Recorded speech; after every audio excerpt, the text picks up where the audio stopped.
Mali, le premier cercle très fermé d'Assimi Goïta. Aussi rare dans ses apparitions publiques que sélectif dans le choix de son entourage, le président de la transition, désormais général, est entouré d'une poignée de fidèles. Il y a quelques jours encore, il était le colonel Assimi Goïta. Il est désormais général et le plus haut gradé de l'armée malienne. Avant de se hisser sur le fauteuil présidentiel, à l'issue du putsch dans le putsch de mai 2021, le tombeur d'Ibrahim Boubacar Keïta, IBK, était vice-président de la transition. Si ses soutiens en ont fait le porte-étendard du Mali Kura, Mali nouveau en Bambara, et de la souveraineté retrouvée, l'ancien commandant des forces spéciales cultive la discrétion. Quand les uns le décrivent comme un homme secret, les autres y voient une gestion du pouvoir crisée et paranoïaque.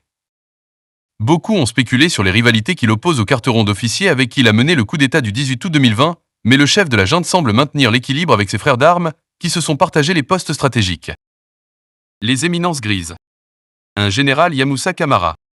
Le régime actuel fait la part belle aux sécurocrates, dont certains ont déjà frayé avec le pouvoir, notamment sous le règne de Moussa Traoré qui gouverna le Mali d'une main de fer jusqu'à l'avènement du multipartisme et de la démocratie.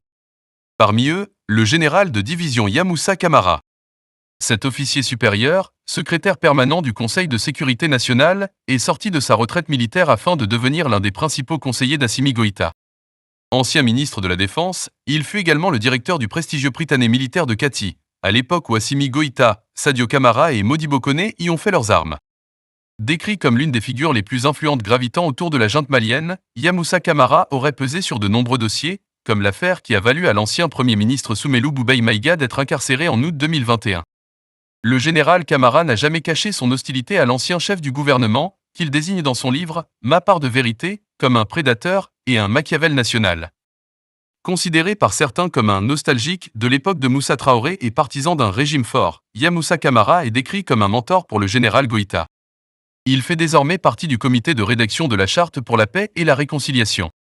En février 2014, à l'époque où il était le chef d'état-major particulier du président Ibrahim Boubacar Keïta, il avait été inculpé pour son implication présumée dans la mort de 21 bérets rouges à la suite du coup d'état mené par Amadou Aya Sanogo contre Amadou Toumani Touré. De Fatou Binta Diop. Si les conseillers sur lesquels s'appuie Assimi Goïta sont, pour la plupart, des militaires, quelques civils ont une grande influence. C'est le cas de Traoré Fatou Binta Diop, sa conseillère spéciale pour les questions diplomatiques depuis 2020, lorsqu'il était encore vice-président. Cette dernière, qui fut chargée de mission au ministère des Affaires étrangères sous Hubert Thiéman Koulibaly en 2017, est la nièce d'Achille Koumaré, un ancien conseiller spécial d'IBK.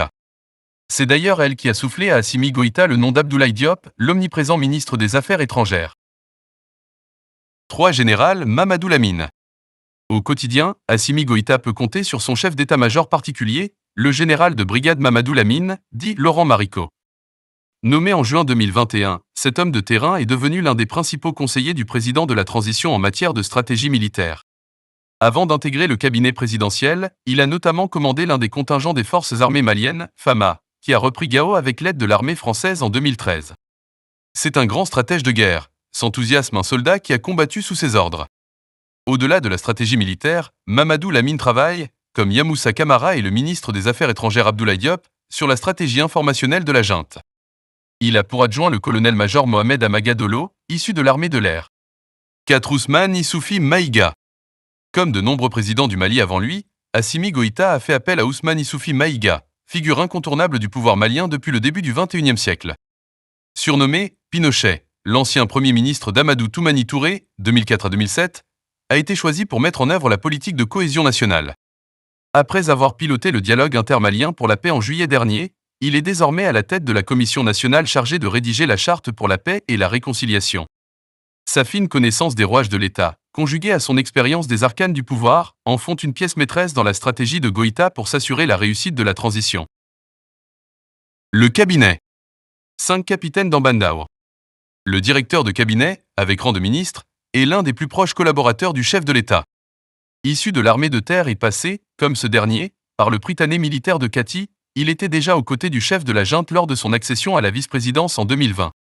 Surnommé amicalement le silencieux, il gère l'agenda de Goïta et suit ses relations avec les formations politiques, les organisations de la société civile et les confessions religieuses. Après le putsch dans le putsch de 2021, Dambandao a ainsi multiplié les rencontres avec les partis politiques et les forces vives de la nation, afin de rassurer ses interlocuteurs et justifier le second coup de force des colonels. Sur le terrain, il s'est notamment illustré pour sa contribution à la libération de Soumaïla Cissé, enlevé par le groupe de soutien à l'islam et aux musulmans, GSI Moujnim, branche locale d'Al-Qaïda, en mars 2020.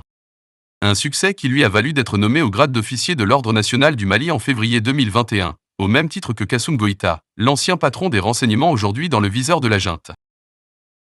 6. Alfousseni Diawara.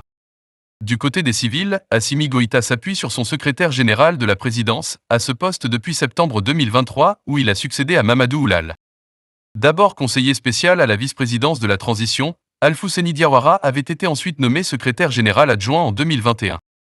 Cet ancien professeur de l'enseignement secondaire est impliqué dans l'essentiel des projets de refondation de l'État.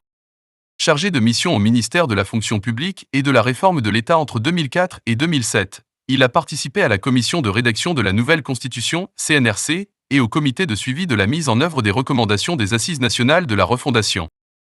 C'est Agibou Dembélé. Lui aussi est une figure du cabinet civil d'Assimi Goïta. Lunettes carrées et bouc grisonnant, Agibou Dembélé est le visage des œuvres sociales de la présidence. Inauguration de forages, distribution de kits alimentaires, dons de châteaux d'eau, il arpente le pays au nom du patron. 8. Ibrahim Alassane Maïga.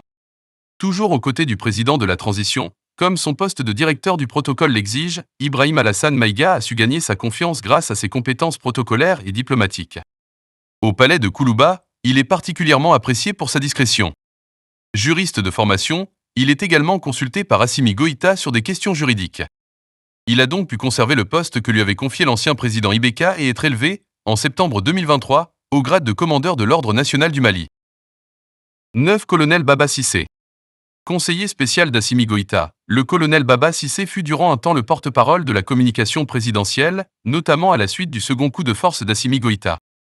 Depuis, il fait partie du dispositif sur lequel le chef de la junte s'appuie pour élaborer la stratégie de communication du palais de Koulouba. Les ministres. 10. Colonel Assa Badialo Touré.